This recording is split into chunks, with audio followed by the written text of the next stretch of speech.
ఇచ్చిన హామీలు నెరవేర్చడంలో అధికార బీఆర్ఎస్ పార్టీ విఫలమైందని బీజేపీ నేత నాయుడు రాజు ఆరోపించారు. కామారెడ్డి జిల్లాలోని జుక్కల్ నియోజకవర్గం అభివృద్ధికి ఆమడ దూరంలో ఉందని దుయ్యబట్టారు.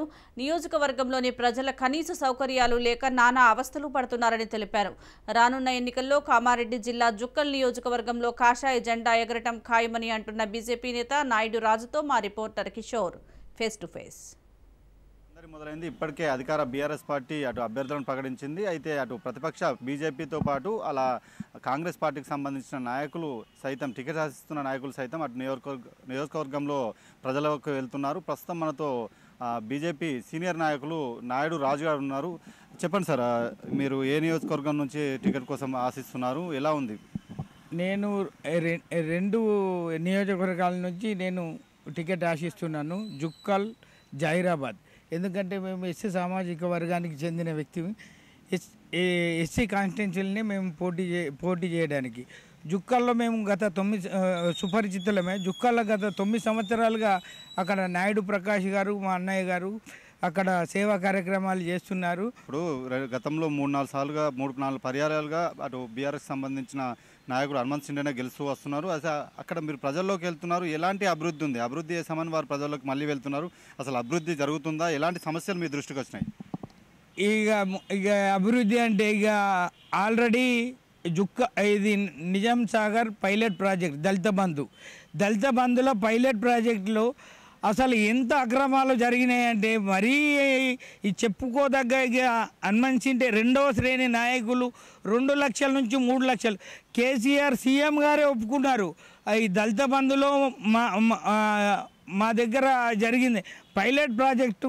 మేము ఆర్టీఐ పెట్టి సమాచారం తీసుకున్నాం. ఎంత బ్లఫ్ అంటే మొత్తము రెండవ శ్రేణి నాయకులు దండుకొని మరీ దళితులను ఒక దళిత నాయకుడి హనుమంత్ సిడే గారు, మీరు కూడా దళిత నాయకులు దళితులనే దోచుకుంటే ఇక మిగతా వాళ్ళ పరిస్థితి ఏంది? 9.5 సంవత్సరాల నుంచి బీఆర్ఎస్ పార్టీ చేయని అభివృద్ధి ఇప్పుడు ఎలా చేస్తారండి? అంటే 3.5 సంవత్సరాలలో, ఈ 3.5 నెలలలో, 3 నెలల్లో పని అయిపోతుందా? అన్నీ కాగితాల వరకే పరిమితం. ఎందుకంటే కేసీఆర్కు ఒంట్లో భయం వచ్చింది. నిన్న నారా చంద్రబాబు నాయుడిని అక్కడ అరెస్ట్ చేశారు. మిగతా పరిస్థితులు ఆయనకు కూడా భయం వచ్చింది, ఒంట్లో భయం.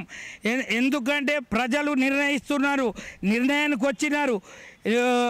కాళేశ్వరం ప్రాజెక్టులో అవినీతి, ఈ మిషన్ భగీరథలో అవినీతి, మళ్ళీ ధరణిలో అవినీతి, ప్రతి దాంట్లో అవినీతి.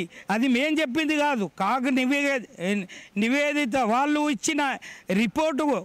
మేము ఏదో చెప్పింది కాదు. 1969లో 370 మంది అమరవీరులైనరు. మళ్ళీ రెండవ దశ 1200 మంది అమరులైనరు. ఎవరికి న్యాయం జరగలేదు. కేవలం కల్వకుంట్ల కుటుంబానికి తప్ప మిగతా వారికి ఎవరికి న్యాయం జరగలేదు. జుక్కల్లో పార్టీ పరిస్థితి ఏ విధంగా ఉంది? మిగతా వాళ్ళు కూడా టికెట్ ఆశిస్తున్నారు. మరి టికెట్కు ఎవరికి వస్తుందని అనుకుంటారు? ఏ విధంగా ఉందనుకుంటారు? నాకు తెలిసి అయితే అక్కడ పారదర్శకంగా ఉన్న క్యాండిడేటు, నిక్కచ్చిగా ట్రాన్స్పరెంట్ ఉన్న క్యాండిడేట్ నాయుడు ప్రకాష్.